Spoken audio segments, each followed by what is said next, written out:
نحمده ونصلي على رسوله الكريم. أما بعد فأعوذ بالله من الشيطان الرجيم. بسم الله الرحمن الرحيم.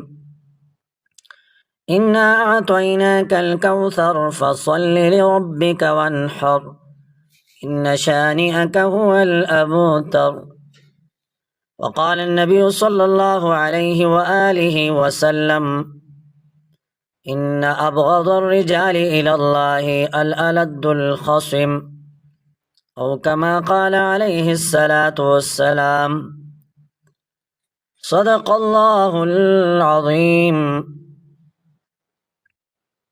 وصدق رسوله النبي الكريم، ونحن على ذلك لمن الشاهدين والشاكرين والحمد لله رب العالمین۔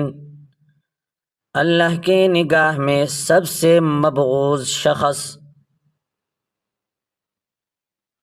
رسول اللہ صلی اللہ علیہ وآلہ وسلم فرمان مبارک ہے۔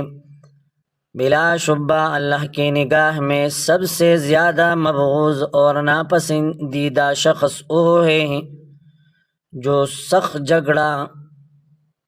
جھگڑے والا اور شدید مخالفت والا ہو، سخت جھگڑا مار اور شدید مخالفت والا ہو۔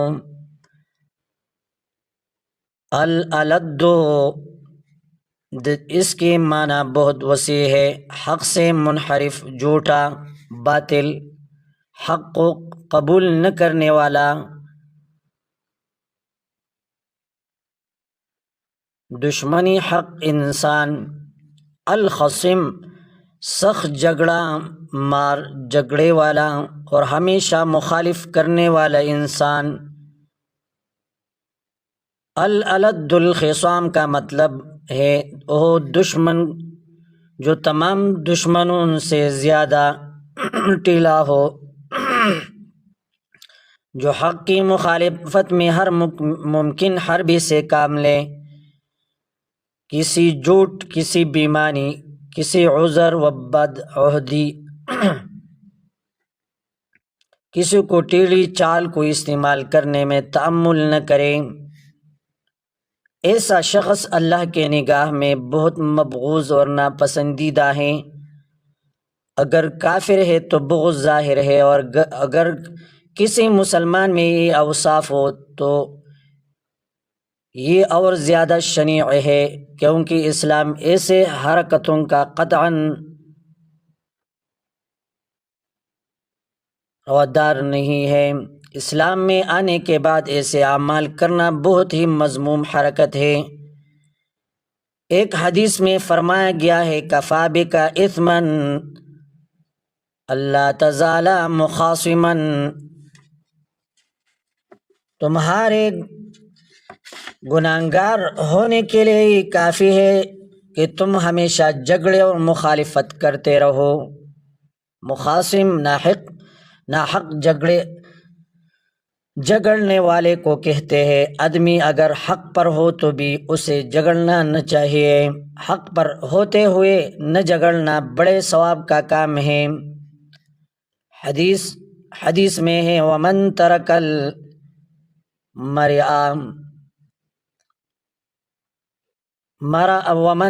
المرء وهو محق بني له في اوسط الجنت۔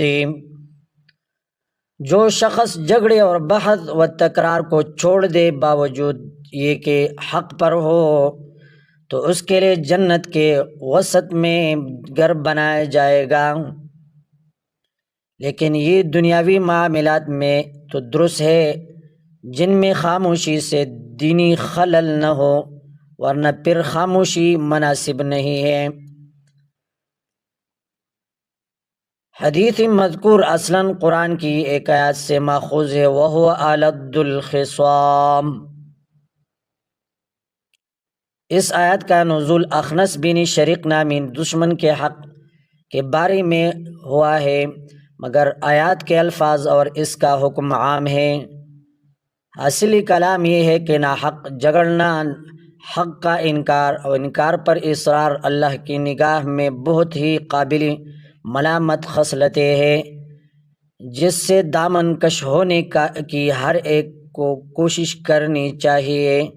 آخر دعوانا ان الحمد للہ رب العالمین۔